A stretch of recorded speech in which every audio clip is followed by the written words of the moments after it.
이번 종목 뉴스 스크랩을 통해서 한번 알아보도록 하겠습니다. 독자 기술로 개발한 한국형 발사체 우주 독립의 날이 눈앞으로 다가왔다.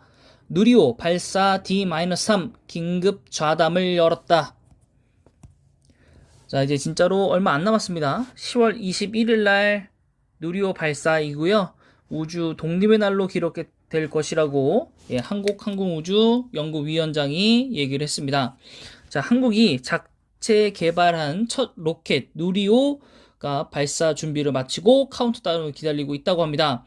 결론적으로는 조립은 다 했기 때문에 거기에서 다시 한번 뭐 발사를 못 한다든가 뭐 이런 일은 없을 것 같습니다. 네. 그래서 이제 여러 가지 물어봤는데 발사의 의미는 뭐냐, 누리호의 의미가 뭐냐라고 했더니 우주 발사체 기술은 전략적 기술로 분류돼서 국가 간 기술 이전이 엄격히 제한된다고 합니다. 그 사실 우리가 쏘아 올릴 수 없었는데 30년 동안 개발을 했고 그것들을 한 것에 의해서 좀 의의가 크다라고 얘기했고요. 그다음에 하나 에어로스페이스 대표 같은 경우에는 이 발사가 성공이 된다면 민간이 주도하는 뉴 스페이스를 여는 계기가 될 수도 있을 것이다 라고 말을 했고요. 그 다음에 이 우주 산업이 기술 이전이 어려운 상황에서도 난제를 극복하고 정부와 민간이 함께 독자 기술을 개발했고 민간으로 계속 기술 이전을 해가면서 민간 우주 시대로 나아가기 위한 촉발을 내릴 수 있을 것이다. 그리고 스페이스X가 발사체 회수 모델 같은 상업 모델이 나오는 가운데 누리호 발사 성공이 기업들이 우주 산업에 눈을 돌릴 수 있게끔 하는 불쏘시개 역할을 할 수 있다고 하고, 만약에 삼성에서까지도 이 영역에 빠져 들어온다면 사실상 우주시대의 산업화가 열린다고 볼 수가 있겠습니다. 자, 누리호 이후에 어떤 로드맵이 열리냐라고 물어봤더니 22년도에 반복 발사가 이루어지고 한국형 GPS 사업인 KPS가 3조 7천억대 규모로 진행이 된다고 합니다. 그래서 누리호 발사가 끝나고 난다면 이 KPS 산업에 대해서 좀 공부를 해서 여러분들에게 말씀드리는 걸로 하도록 하고요. 그 다음에 그 전 영상에도 말씀드렸지만 내년에 달 궤도 탐사가 있고 30년에는 착륙선까지 보낼 계획을 갖고 있다고 합니다. 근데 이거보다 해외는 조금 더 빠른 계획들을 가지고 있죠. 자, 그리고 24년도에는 고흥에, 이것도 아마 꽤 오래전 팔로우 뉴스를 통해서 말씀드렸을 겁니다. 나로 우주센터에 고체 발사용 발사장이 지어진다고 하고 고체 연료를 활용해서 발사체를 올리는 시험장이 될 수 있을 거라고 합니다. 그래서 만약에 이런 것들이 성공을 한다면 스타트업들이 소형 발사체를 만드는데 유용할 것이고, 그걸 통해서 또 우리나라에 대한 방산업체라든가 우주항공 쪽에 대한 산업이 체계적으로 발달될 수도 있을 것이다 라고 한 것으로 보입니다. 자, 제가 꾸준히 말씀드렸던 항공우주, 그리고 하나 에어로스페이스에 대한 차트를 보고 오시겠습니다.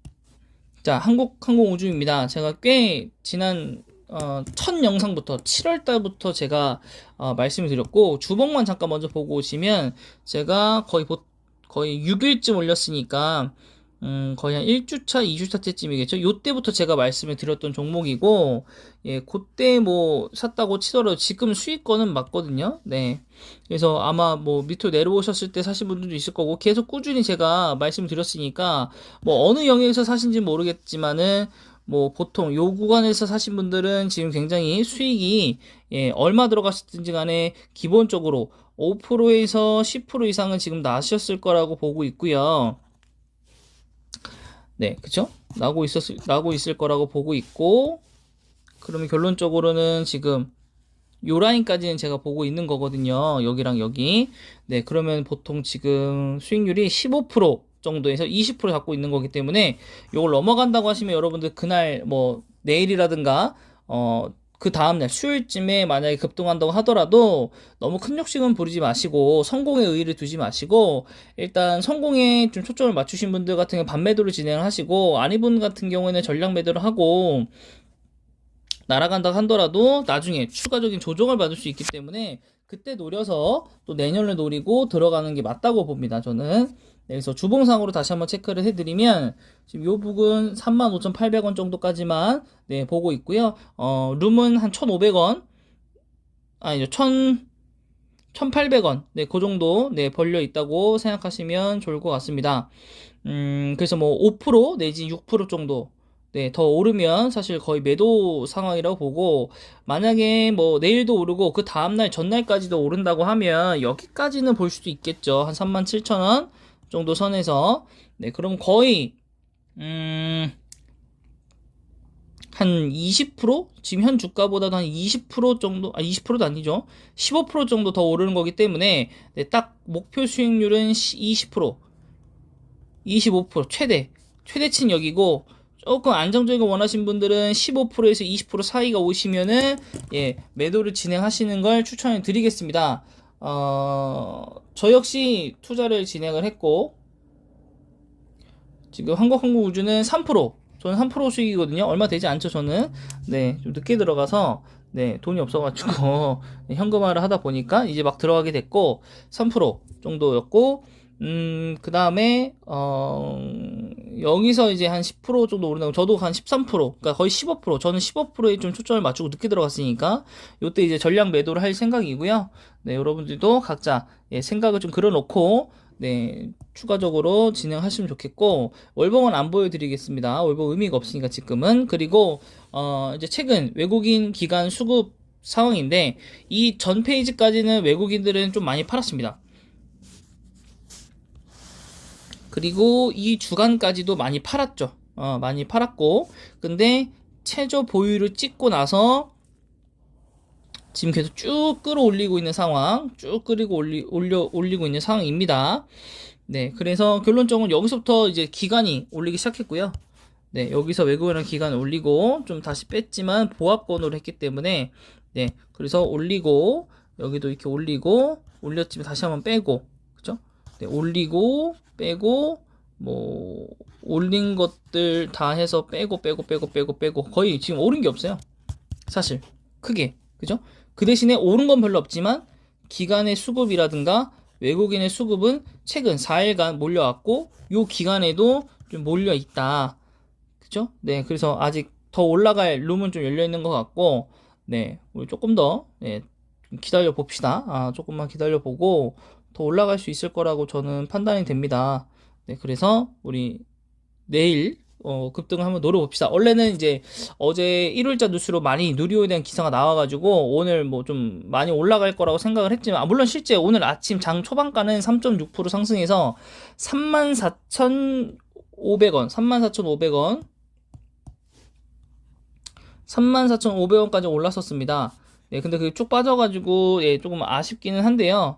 네, 지금 뭐 1,000원 정도, 500원 정도 빠졌죠. 네, 그래서 좀 아쉽기는 하지만, 네, 요 부분까지는 올라갈 거고, 이 35,000원을 깨면, 제가 아까 말씀드렸던 35,800원까지 도달을 할 것인가, 그리고 이거를 넘을 것인가에 대한 초점을 여러분들이 잡으시면 좋을 것 같고요. 장 후반쯤에 장이 좀 오늘 살아나면, 네, 더 올라갈 수 있을 거라 보고, 오늘 좀 이슈가 좀 다른 것들로 좀 많이 좀 뺏겨가지고 좀 상승을 하지 못한 거니까 너무 실망감 갖지 마시고, 네, 좀 뭐 드라마 개봉한 것들, 뭐 그다음에 뭐 게임빌 뭐 사명 변경하는 거, 뭐 이런 것들 때문에 좀 수급이 그런 쪽으로 쏠려서 그랬던 것 뿐인 거니까요. 여러분들 좀 더 내일 한번 더 기다려 보시고, 네, 내일 꼭 급등해서 우리 한번 좀 잘 수익을 내보는 걸로 하도록 하겠습니다.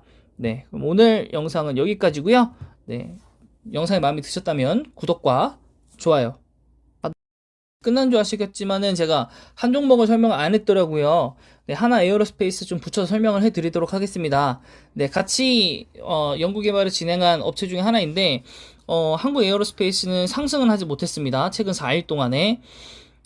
이것이 의미하는 바는 잘 모르겠습니다. 솔직히 말씀드리면 왜 안 올랐는지는 잘 모르겠고, 네, 주봉상으로 보더라도 사실은 많이 올랐고 횡보를 했고 또 많이 올랐고 또 횡보를 하고 있는 상황이거든요. 사실은 그래서 올라도 이렇게 별 문제가 없는 기업인데, 월봉상으로도 지금 잘 쉬어가고 있고, 근데 이번 달까지 아예 쉬어가고 그 다음 달부터 올라가려고 하는지 모르겠지만은, 네, 좀 쉬어가고 있다, 요 부분. 그래서 뭐 수급적인 분을 본다면, 좀 8월부터 본다면 기간이 굉장히 많이 매도를 했고, 기간이 거의 뭐 연이어서 줄매도에 대량 매도까지 진행을 이런 식으로 했고요. 그쵸? 이런 식으로 빼면 되잖아요. 이런 식으로 제거해도 사실은 뭐 이만큼 날아가는 거기 때문에 네, 매수보다는 매도 물량이 훨씬 더 많았다. 매도 물량이 매수 물량보다는 훨씬 더 뭐 많았다. 이렇게 치부해도 되겠죠. 네. 외국인도 뭐 사긴 했지만 팔 때가 훨씬 더 많이 팔았기 때문에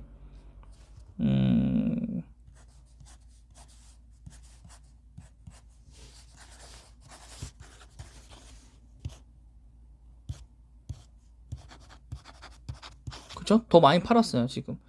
거의 뭐 10만 주? 여기도 10만 주 정도 팔았고 10만 주 지금 판 상태에서 여기도 별 차이는 없죠.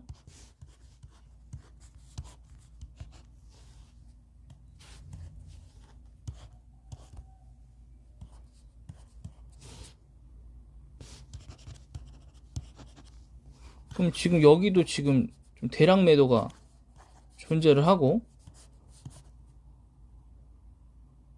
뭐 이렇게 지운다고 하더라도 요만큼의 아직도 남았죠. 그럼 마이너스 40만 주. 왜 이렇게 많이 팔았죠? 네, 많이 팔았네요.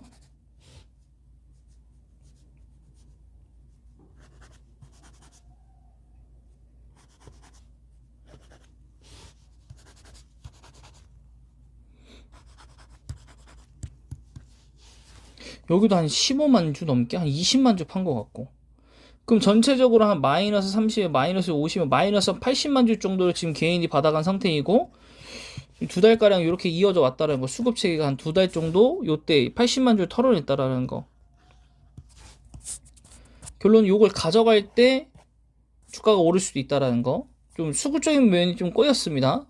좀 운동 나왔고 요 부분들은 조금 어색하긴 하네요. 그래서 오히려 요거는 한국우주가 끝나고 나서 조금 추가적으로 왜냐면 이벤트가 끝나면 하락하기 때문에 그 하락할 때 같은 섹터는 같이 좀 영향을 받는 일들이 많잖아요.